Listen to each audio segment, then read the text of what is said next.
trae de un lugar de la sinagoga a la orilla del lago.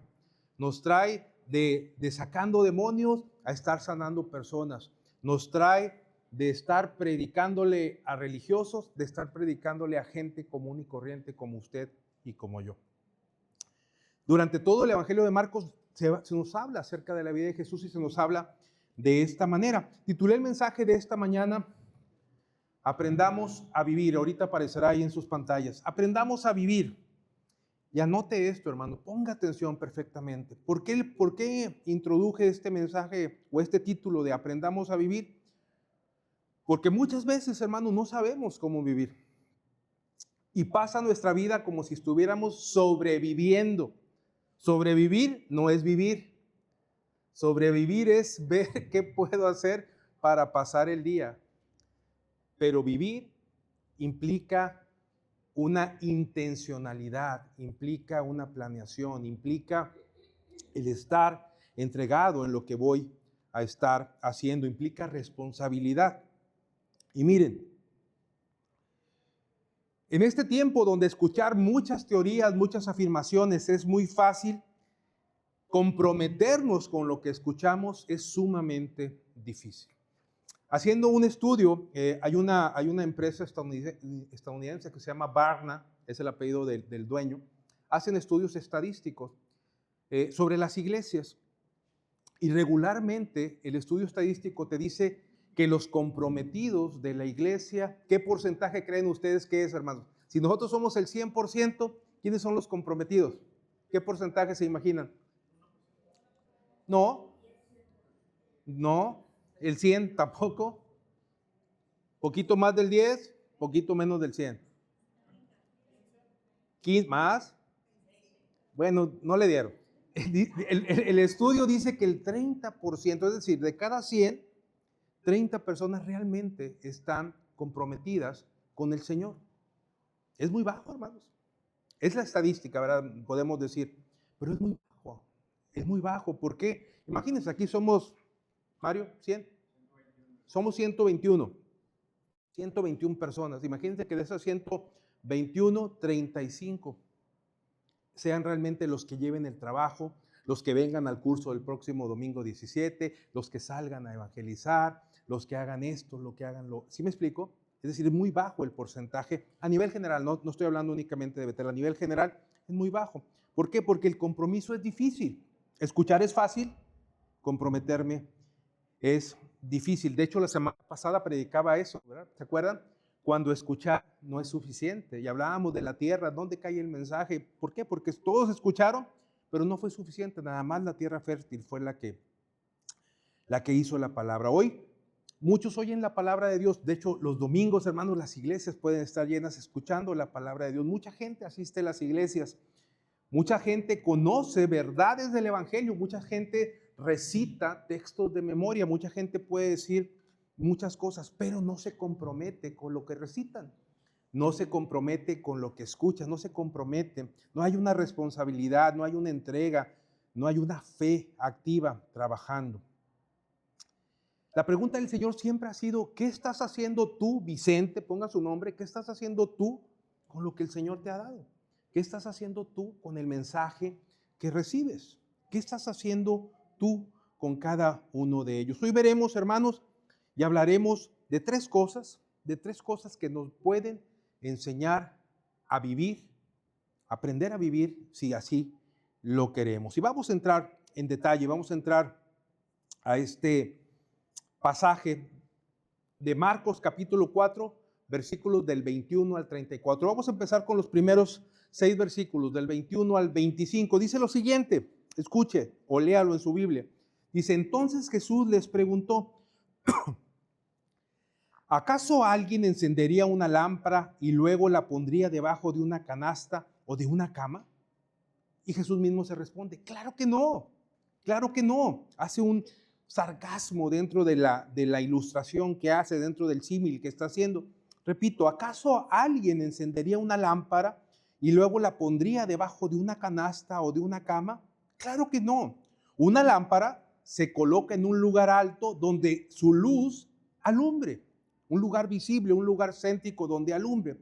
pues todo lo que está escondido tarde o temprano se descubrirá y todo secreto saldrá a la luz. El que tenga oídos para oír, que escuche y entienda. Versículo 24. Luego agregó, presten mucha atención a lo que oyen. Cuanto más atentamente escuchen, tanto más entendimiento les será dado y se les dará aún más. A los que escuchan mis enseñanzas, se les dará más entendimiento, pero a los que no escuchan mis enseñanzas, se les quitará aún lo poco que entienden. Número uno, hermanos, debemos de aprender a vivir con responsabilidad. Sí, lo escucha bien, con responsabilidad. Usted y yo somos responsables delante de Dios de lo que hemos recibido de Él, de lo que escuchamos de Él, de lo que aprendemos de Él. Y somos responsables, hermanos, como inicia este versículo, somos responsables para brillar. Somos responsables para irradiar la luz del Señor. Somos responsables para que la luz de Dios alumbre la oscuridad que está alrededor nuestro. Debemos aprender usted y yo a vivir con responsabilidad. El Señor, el Creador, el Rey de todo, está en nuestras vidas. Está aquí, hermanos. Muchas veces decimos, recibí a Cristo como mi Señor y Salvador. ¿Y dónde lo recibimos? Decimos, en Él, en el corazón. ¿Y dónde está el corazón? En mí, en mi vida. Y el corazón es las emociones, la mente, lo que hago. Y decimos, tengo a Cristo en mi corazón, pero a veces no somos responsables de vivir. Él, en algún punto de mi historia, en mi caso, a los 14 años de edad, tengo 55, hace 41 años, el Señor encendió mi lámpara. Encendió mi lámpara. ¿Por qué? Porque me perdonó, me encontré con Él y Él encendió la luz dentro de mí. Ubique usted en qué momento se encontró con el Señor. Hace más de 40 años, hace menos, 30, 20, 5, 10. ¿Cuándo se encontró con el Señor? Estos versículos 21 y 22, Jesús nos pone un ejemplo. Ahora, pensemos, en los tiempos de Jesús no había luz mercurial, ¿verdad? No había la luz que tenemos en las calles blanca o amarilla, no había estos focos incandescentes o LEDs o de lo que sea. ¿Qué había en aquellos tiempos, hermanos? Una lámpara. ¿Y cómo eran las lámparas? Para hacer un ejemplo, pudiera ser como la que presentan de Aladino, que era una cosita que tenía algún aceite de oliva, tenían muchos olivares, tenían aceite de oliva y prendían. Y a través de esa alumbraban en la oscuridad en la que vivían. Pudiera ser una vela, ¿verdad? Pudiera ser una vela también, que la lámpara lleva una vela y que está encendida. No nos especifica qué tipo de lámpara era. Sin embargo, nos pone el ejemplo, nos dice Jesús, ya prendí la lámpara. La lámpara, si quieres que alumbre en la oscuridad, ¿qué tiene que hacer? Dice Jesús, ponla en alto, ponla en un lugar en el cual la gente la vea e irradie en la oscuridad en la cual está. ¿Qué pasa, como dice Jesús, si la tapas con una canasta? Se apaga a lo mejor porque no le da el aire o pasa algo que la apaga o no va a alumbrar acorde a lo que Dios planificó. Miren, es como los faros que están en el mar. Para los que han tenido oportunidad de viajar en barco de noche y han subido a cubierta para ver cómo se ve el mar y su sinfín de longitud, porque no le ves el fin, ¿cómo se ve? Oscuro. Pero ¿qué pasa cuando van a llegar a un puerto? ¿Qué hay en los puertos? Faros, hay faros. ¿Y qué pasa con el faro? Le permiten, obviamente traen equipamiento y todo esto, pero ¿qué les permitía? Vamos a pensar en tiempo pasado, dirigirse hacia donde está el puerto para que el barco no encalle y que pueda atracar adecuadamente. Bueno, así es la lámpara. Ahora, Jesús nos dice, mi lámpara o la luz de la lámpara ya la encendí en ti. Y nos está diciendo a ti y a mí, no la apagues con una canasta. no la apagues con una cama. Tu luz tiene que estar encendida. Él ya la encendió. En mi caso, lo vuelvo a poner, me pongo de ejemplo, hace 41 años, Él encendió la lámpara. Pero ¿qué pasa si yo no soy responsable y no brillo? Si yo me quedo con la luz para mí mismo. Imagínense que mi lámpara está encendida, pero yo no hablo de Cristo. Es más, con la gente que me junto, ni siquiera saben que soy cristiano. Ni siquiera saben que soy cristiano. O como dirían otros, yo soy del FBI porque es que soy de la secreta. Para algunos el cristianismo es ser como una agencia de espías, ¿verdad? Soy de la secreta. Nadie sabe que soy cristiano. ¿Qué está pasando, hermanos? La lámpara que Jesús encendió está cubierta por una canasta. Está cubierta por una cama. No puede irradiar la luz. Pero tú y yo tenemos la responsabilidad de brillar. Que nuestra luz brille, que nuestra luz irradie hacia la gente que no conoce de Cristo. Miren, muchas veces he escuchado estos comentarios. Yo no quiero saber nada de Dios, no quiero saber nada de la iglesia. Y luego dicen, y le preguntas, ¿pero por qué? Es que conozco a los cristianos. Ay, qué triste. Qué triste, hermanos. Qué triste. Es un golpe bajo para uno que quiere compartir del evangelio. Te dice, ven a Jesucristo, Él puede resolver tus problemas, Él va a tratar con tu vida. Y dice, no, yo no quiero saber nada porque ya conocí cristianos. Híjole, qué triste, hermanos. ¿O no les parece así? Sumamente triste. ¿Por qué? Porque en lugar de irradiar, muchos que se dicen cristianos son una fuente, pero una fuente de oscuridad. Una fuente que no irradia la luz que el Señor ya encendió en nosotros, en ti y en mí.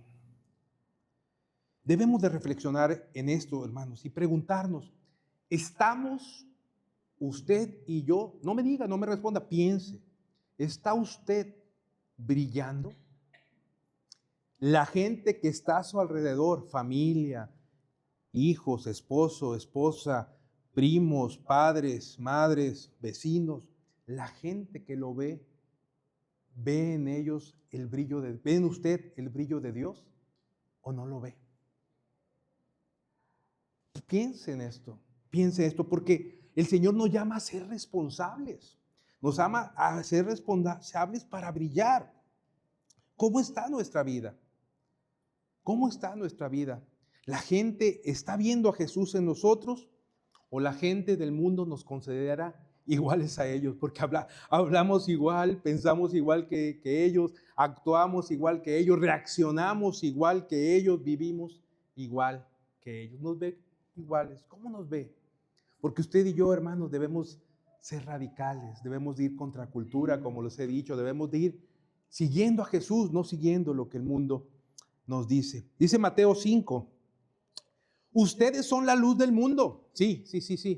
Usted y yo somos la luz del mundo. Y por eso dice el 5:16, dice, así alumbre vuestra luz delante de los hombres. ¿Para qué, hermanos? Para que vean tus buenas obras que vas a hacer porque tienes una relación conmigo, y al ver tus buenas obras, al ver tus acciones, al ver tus actitudes, al ver el amor que demuestras, glorifiquen a nuestro Padre que está en los cielos. ¿Pero qué tiene que hacer, hermanos? Necesitamos brillar.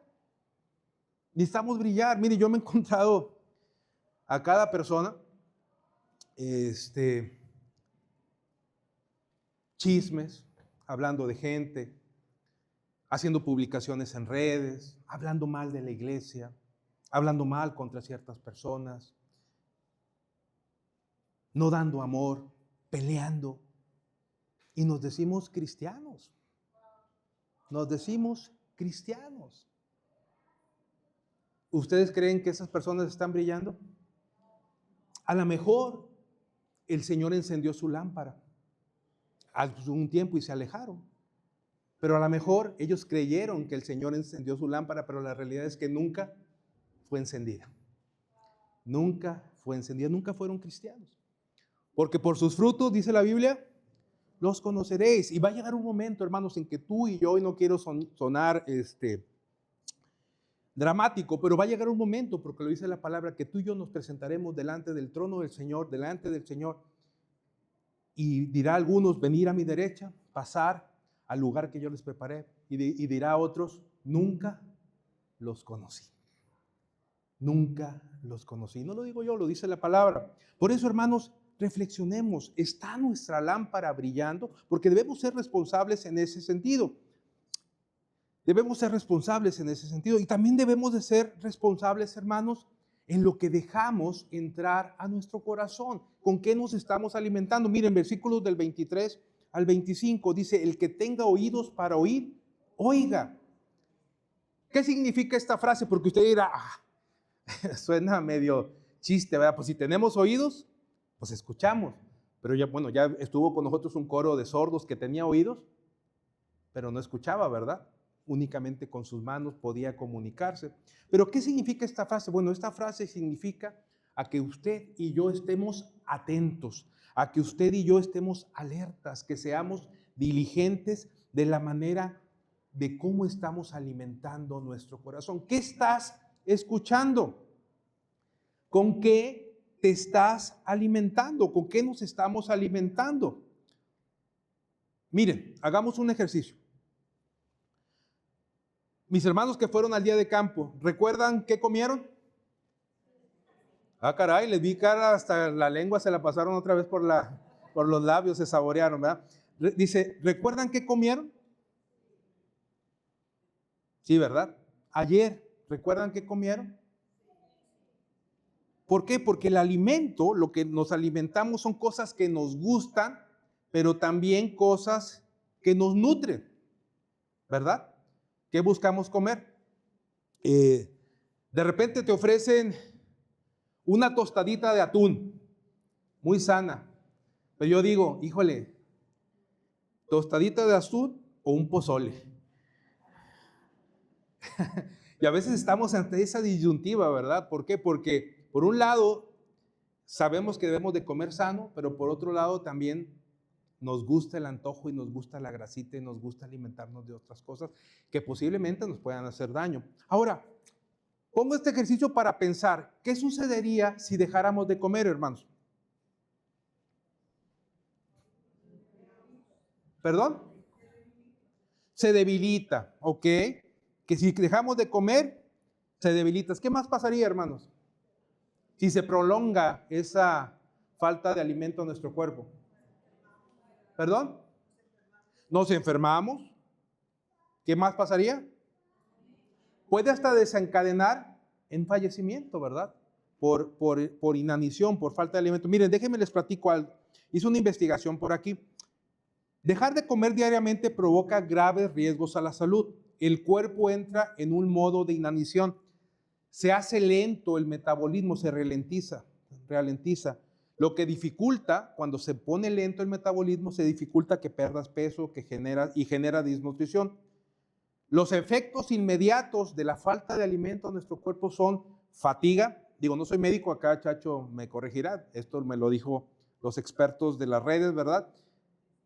Produce fatiga, mareos, debilidad, dolor de cabeza, daño neuronal, gastritis y alteraciones en tu conducta alimentaria. En las primeras 6 a 12 horas, los niveles de azúcar en la sangre bajan, causándote mareos, fatiga, irritabilidad, dificultad para concentrarse.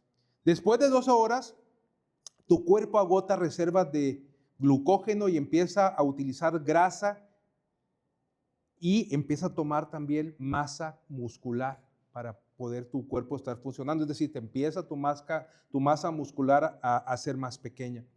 Efectos a largo plazo, bueno, hay un daño físico. Aumenta el riesgo de cálculos biliares, pérdida de densidad ósea, debilidad en el cabello y uñas e incluso daño al músculo cardíaco.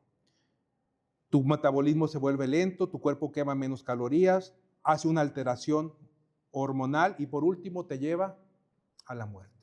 Si dejamos de alimentarnos, hermanos, ¿qué nos va a llevar? Hasta lo último, a la muerte, si dejamos de alimentarnos. Ahora, ¿sabes qué pasa, hermanos, en la vida espiritual? Lo mismo, si usted y yo dejamos de alimentarnos de la palabra de Dios día a día, al principio van a empezar los dolorcitos de cabeza, unas problemitas, unas situaciones, van a empezar mareos, un sentimiento de debilidad. Ay, Señor, ¿por qué me pasa esto? Ay, Señor, ¿por qué sucede esto? Pero ¿qué pasa cuando dejo de alimentarme más tiempo? Tu toma de decisiones se va a ver afectada y ahora vas a decidir en lugar de lo que dice la palabra de Dios. Vas a decidir con lo que te estás alimentando. A veces les digo aquí, vas a decidir como le pasaba a Rina, ¿verdad? Es un ejemplo muy viejo, pero vas a decidir conforme te digan en la televisión con lo que ves. Si ahí aplauden todo el concepto del woke y todo lo que tiene que ver con la Agenda 2030 acerca de homosexualidad y todo esto, pues tú vas a aplaudir, vas a decir, está bien, respétalos, no les digas nada, no les hables de Cristo, que vivan su vida como quieran. ¿Por qué? Porque te estás alimentando de ello. ¿Qué va a pasar cuando te digan, como no te estás alimentando de Dios, te estás alimentando del mundo? ¿Qué va a pasar cuando te digan, no, hombre, no pasa nada si accedes a este vicio, a esta adicción? Una no es ninguna, no pasa nada. Pero ¿sabes qué, hermano?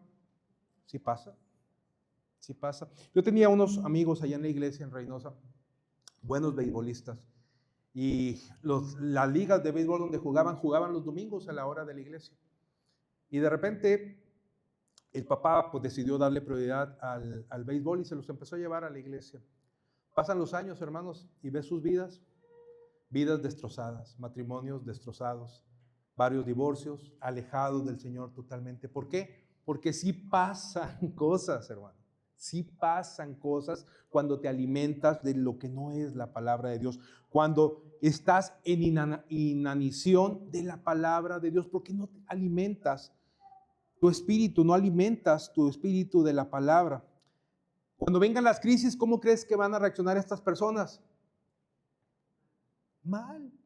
Hay personas que se dicen cristianos, hermanos, que se han suicidado porque no saben enfrentar una crisis. ¿Por qué? Porque aunque se digan cristianos, realmente su fe no está puesta en el Señor. No está puesta en el Señor. Santiago 4:8 nos dice, acercaos pues a Dios y Él se acercará a ti. ¿Pero qué tenemos que hacer, hermanos? Acercarnos a Dios. Debemos usted y yo aprender a vivir responsablemente. Debemos de aprender a vivir que sabiendo que vamos a brillar, que necesitamos brillar, cuidar de qué nos estamos alimentando, cómo estamos orando. Miren, me platicaba ahorita la hermana Silvia Garza, esta semana pasada la Convención Nacional Bautista hizo un curso acerca de la oración. Tú dirás, ¿cómo que un curso de la oración? Pues orar es hablar con Dios y lo hago en casa. Bueno, eso de lo hago en casa, a veces le ponemos ahí un signo de interrogación porque realmente lo estamos haciendo. Entonces, la convención, preocupada por esto, invita a las iglesias a empezar a participar de reuniones de oración donde busquemos al Señor, busquemos su guía. Si no has sido, hermano, responsable hasta el día de hoy de que tu luz brille, esa luz que el Señor puso en tu vida brille, hoy es el día de cambio, hermano. Hoy es el día de decisión. Hoy es un día en el cual podemos cambiar, pedirle al Señor que demos un giro de 180 grados y vayamos en pos del Señor. Hoy vamos a celebrar la cena del Señor y debemos de estar listos y preparados con un corazón diligente y presto para el Señor. Debemos de brillar, hermanos, debemos entender cómo nos estamos alimentando. Por eso el salmista decía en el Salmo 130, desde lo profundo de mi desesperación, oh Señor, clamo por tu ayuda. Escucha mi clamor, oh Señor, presta atención a mi oración. Señor, si llevaras un registro de nuestros pecados, ¿quién podría sobrevivir? Pero dice el salmista, pero en ti hay perdón, para que aprendamos a temerte. Yo cuento con el Señor, sí cuento con Él. En su palabra he puesto mi esperanza. Anhelo al Señor más que los centinelas al amanecer. Sí, más de que los centinelas anhelan al amanecer. Oh Israel, espera en el Señor, hay amor inagotable. Su redención sobreabunda. Él mismo redimirá a Israel de toda clase de pecado. Podemos acercarnos usted y yo, hermanos, directamente al trono de la gracia para vivir con responsabilidad. Pero también aprender a vivir, hermanos, es aprender a vivir, número 2, con entrega y compasión. Con entrega y compasión. Miren, versículos 26 y 29. Al 29 dice, Jesús también dijo, el reino de Dios es como un agricultor que esparce semilla en la tierra. Día y noche, sea que él esté dormido o despierto, la semilla brota y crece, pero él no entiende, el agricultor, cómo sucede. La tierra produce las cosechas por sí sola. Primero aparece una hoja, luego se forma la espiga y finalmente el grano madura. Tan pronto como el grano está listo, el agricultor lo corta con la hoz porque ha llegado el tiempo de la cosecha. Hermanos, necesitamos aprender a vivir con entrega y pasión. ¿A qué me refiero?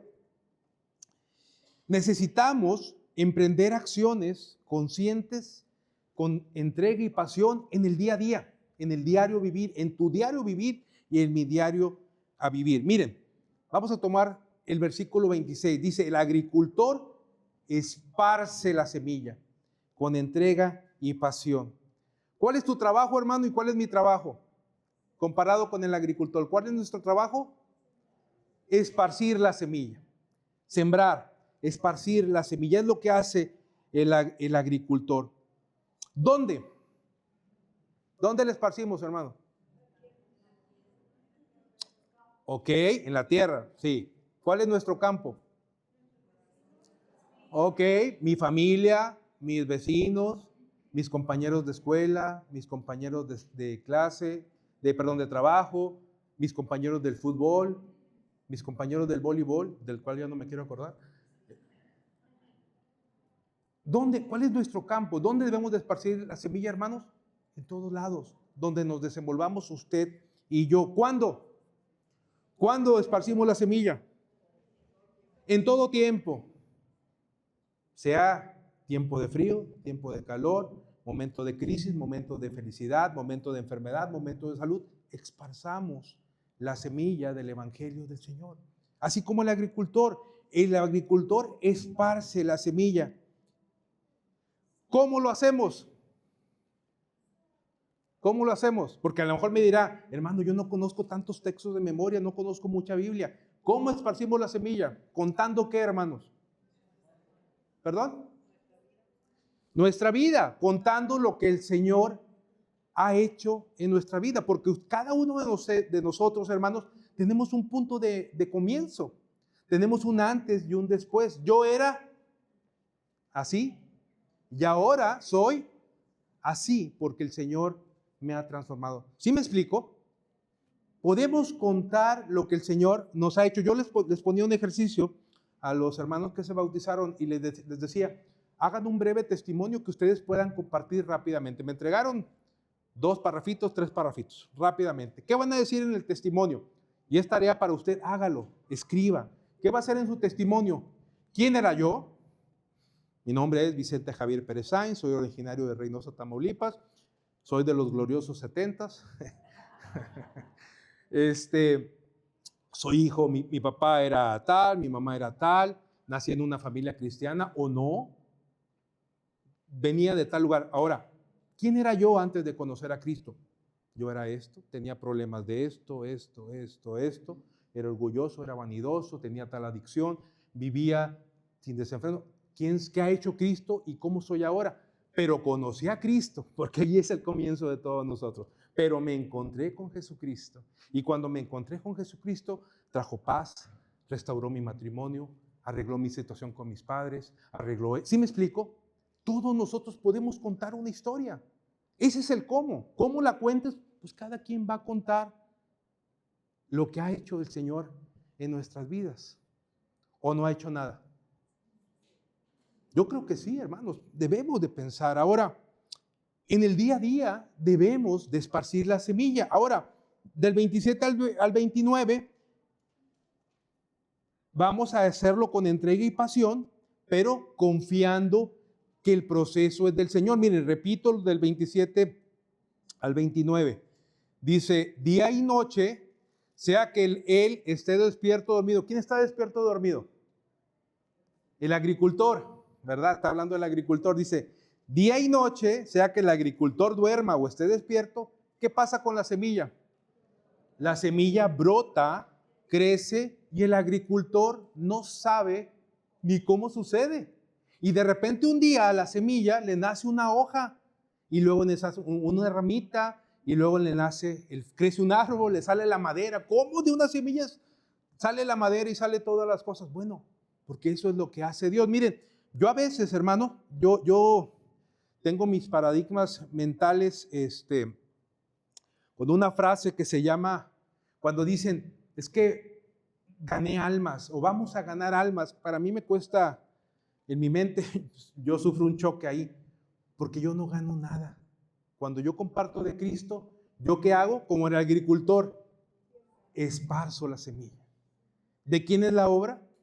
De Dios, del Señor. Y pasa así, de repente en algunos, la semilla cayó en tierra fértil e inmediatamente sale la hojita y sale la rama y va creciendo y oye, le ves fruto. En algunas otras personas, tú sembraste la semilla y a lo mejor pasó un año y siguió semillita y ahí de repente le salió la hojita y de repente pasó otra cosa. Mire, me acordé de un experimento. No me acuerdo si yo lo hice, pero sí me acuerdo que mis hijos, como es más reciente, me acuerdo de que mis hijos sí lo hicieron. Creo que era en la primaria donde los mandaban, o la secundaria, donde los mandaban con un botecito. ¿Alguien lo ha vivido? Y en una de estos de Gerber, o bueno, ya dije marcas, en uno de estos frascos, pones un algodón y le pones una semilla de frijol. Y luego ahí venía el niño todos los días de la escuela, a ver cómo va el frijolito. ¿Cómo va el frijolito? ¿Y qué le hacía el niño al frijol? Nada. Pero de repente, ahí con él mantenía la humedad en el algodón. ¿Y qué pasaba al tiempo? Al frijolito le salía una ramita, una hojita, una semillita. Y si lo dejabas y después pues iba dando, ¿verdad? ¿Qué hizo el niño para que eso pasara? Nada. Es exactamente lo mismo, hermano, que usted y yo debemos hacer cuando lo hacemos con entrega y pasión. Cuando usted y yo le creemos a Dios, cuando usted y yo aprendemos a vivir con entrega y pasión, en donde esté, comparto la palabra. En donde esté, esparzo la semilla y dejo que Dios haga el resto, porque no es mi obra. ¿De quién es la obra? De Dios. Yo únicamente soy un portador. Pero si me quedo callado, hermano, pues no estoy actuando con entrega y pasión. Por eso es importante que respondamos con entrega y pasión. Dice Isaías 55:11, así será mi palabra que sale de mi boca, dice Dios, no volverá a mí vacía. Es decir, la obra es de Dios. Dios se compromete con su palabra y Él, como es fiel, cumple su palabra. Muchas veces, hermanos, batallamos en ese sentido y no lo hacemos. Nos da temor al qué dirán, qué va a pensar de mí, ya no me va a hablar, ya va a pasar esto, va a pensar que le estoy hablando de religión. No le estamos hablando de religión, le estamos hablando de una cuestión de vida o muerte, porque si no viene Él a Cristo, ¿qué va a pasar con su vida eterna, hermanos? ¿Va a tener una vida eterna? Sí, pero no con Dios. Va a tener una vida eterna en un lugar de tormenta. ¿Eso queremos para nuestros seres queridos? Yo creo que no, ¿verdad? Miren, me acordé de un himno que a ver si se acuerdan, hermanos, porque ya la vez pasada les dije uno y no se acordaron. Decía así, sembraré la simiente, pues sí se acuerdan, del glorioso evangelio de amor. Sembraré mientras viva. Y noten, decía el himnólogo, dejaré el resultado al Señor. Sembraré, mientras viva simiente de amor. Segaré, al hallarme en la casa de Dios. Meditaba en el himno, hermanos, porque me acordaba de esto cuando preparaba el mensaje. Y meditaba en el himno porque decía, segaré, es decir, cosecharé la semilla cuando me halle en la casa de Dios. ¿Dónde? ¿Cuál es la casa de Dios, hermanos? ¿Dónde? En el cielo, exactamente. No es el templo, hermanos, porque a veces, sí, el templo es le decimos, es la iglesia, la casa de Dios. Sí, pero aquí no es donde vamos a cosechar. A lo mejor esparcí la semilla con alguien que no volví a ver. Pero cuando esté en el cielo me dirá, gracias por haberme compartido, porque gracias a que me compartiste, estoy con el Señor y tengo una eternidad con el Rey de Reyes y Señor de Señores. Sigue diciendo el himno, 2 frases más y pasamos al tercer punto. Dice, sembraré en corazones sensibles la doctrina del Dios del perdón.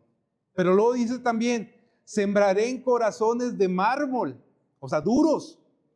De repente eso pasa, hermanos. De repente hay personas que están en un momento crítico y de repente hablamos con ellos y están en un corazón sensible, un corazón dócil, un corazón que la palabra penetra y llega y hace una obra. Pero de repente nos toca esparcir la semilla, nos toca sembrar en un corazón duro. Pero la obra, hermanos, ¿de quién es? De Dios. Creámosle a Dios, nosotros hagamos lo que nos toca hacer, que es esparcir la semilla.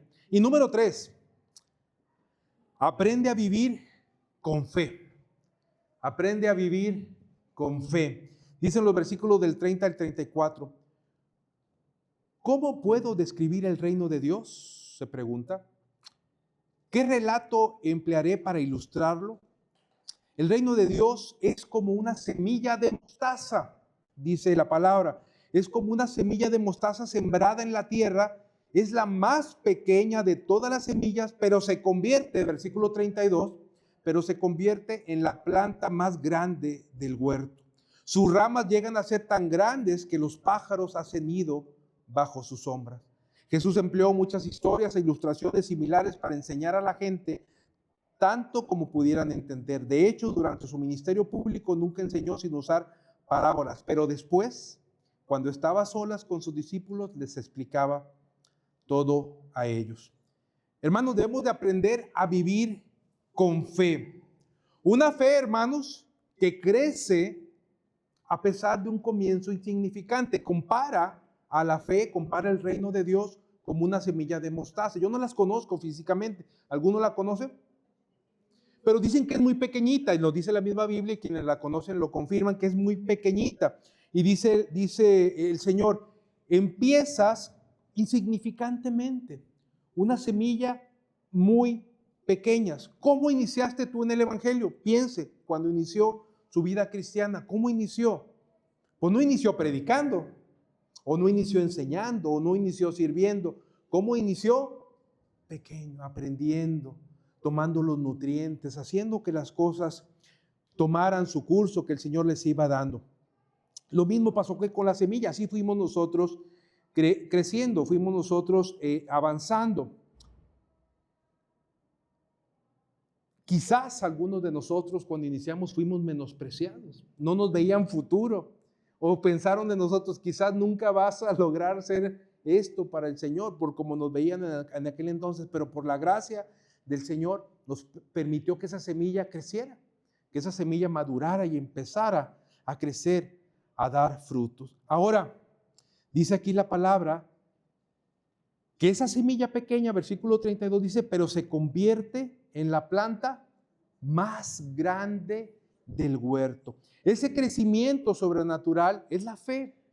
La fe nos permite avanzar desde que empezamos en Cristo a poder desarrollar todo lo que Él tiene pensado para nosotros.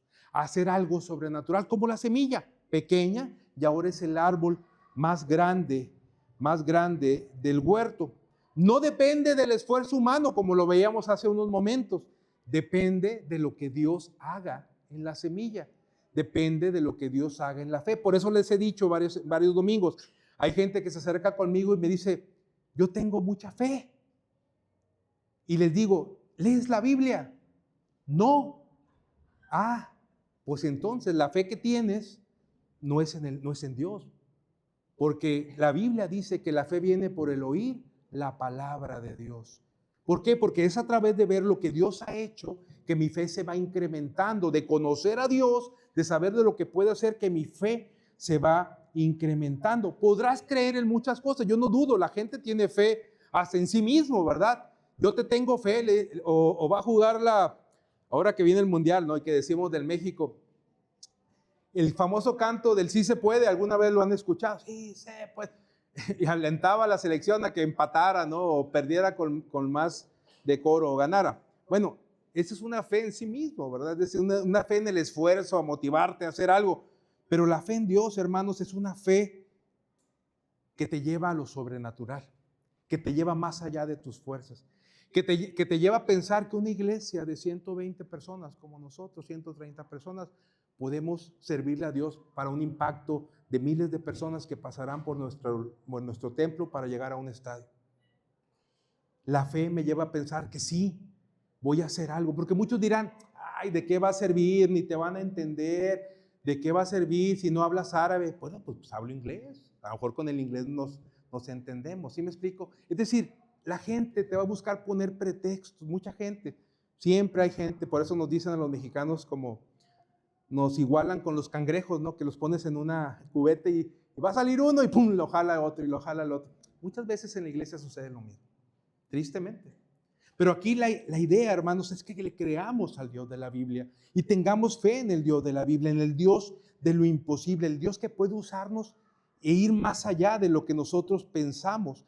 Así que no nos desanimemos, al contrario, hermanos, tengamos fe y vayamos hacia adelante, demos un paso de fe, demos un paso de fe hacia adelante. ¿Por qué? Porque es una fe también, hermanos, que impacta y que bendice a otros. Miren lo que dice el versículo número 32, también la segunda parte dice, pero se convierte en la planta más grande del huerto. Y luego dice, sus ramas llegan a ser tan grandes que los pájaros hacen nidos bajo su sombra.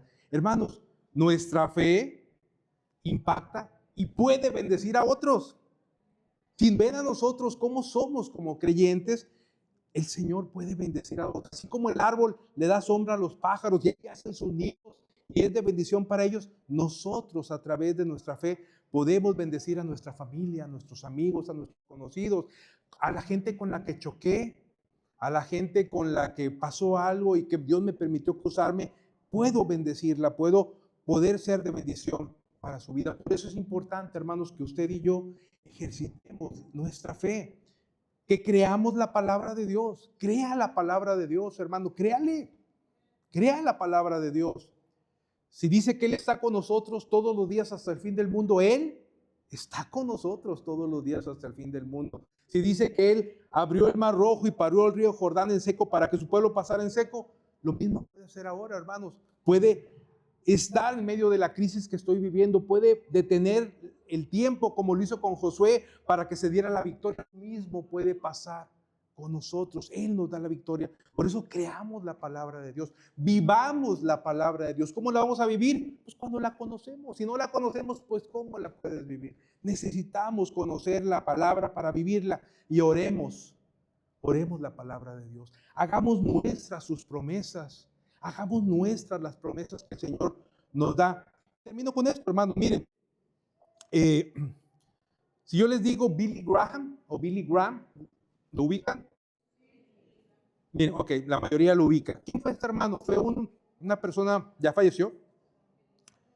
Si habláramos de grandeza, lo cual la grandeza es de Dios, pero por decirlo así, fue uno de los grandes evangelistas del siglo pasado. Miren lo que pasó con él. Él a los 16 años, cuenta en su biografía, entró a un templo con un amigo. Su intención, pues, era escuchar de la palabra de Dios. Fueron a ver a un predicador que se llamaba Mordecai Ham, allá en 1934, y entraron a un lugar donde esta persona predicaba. Pero resulta que nadie lo saludó. Me sentí identificado. Ay. Imagínense que entra usted a un lugar y nadie lo saluda. Entonces, ¿qué pasó con Billy Graham y su amigo? Entraron dos. Dijeron, oye, ¿sabes qué? Nadie nos dice ni cómo, nadie nos saluda, nadie nos dice dónde nos sentemos. Decidieron salirse. Y cuando iba de salida, se acerca otro hermano que estaba ahí en el lugar, los abraza y le dice, vénganse conmigo, siéntense aquí conmigo. Y los sentó, los acomodó, les preparó un lugar y los atendió. Los atendió. Fue una intervención divina. ¿Cuál fue el resultado, hermano? Esa noche, este predicador, Mordecai Ham, predicó, lanzó el mensaje de salvación del Señor, invitó a las personas a recibir al Señor Jesucristo como su Salvador. Y Billy Graham sintió esa fuerte convicción espiritual y finalmente aceptó a Jesús como su Salvador personal. Y cambió su vida para siempre. A tal grado, hermanos, que este hombre fue utilizado por Dios para compartir el Evangelio a millones de personas. Millones y millones de personas. ¿Cómo sucedió esto, hermanos? Por fe. Por fe. Cuando se hizo esa campaña evangelística, los hermanos, ¿ustedes creen que orarían para que la gente se convirtiera? Sí. Y Dios respondió la oración. Ellos no sabían quién iba a ser esa persona, pero ¿quién sí sabía quién iba a ser esa persona? Dios. Y sabía que iba a ser instrumento en sus manos para alcanzar a otros. Lo mismo pasa con nosotros, hermanos. Esparzamos la semilla, llevemos la semilla, vivamos con responsabilidad, vivamos con entrega y compasión y vivamos con fe. Vamos a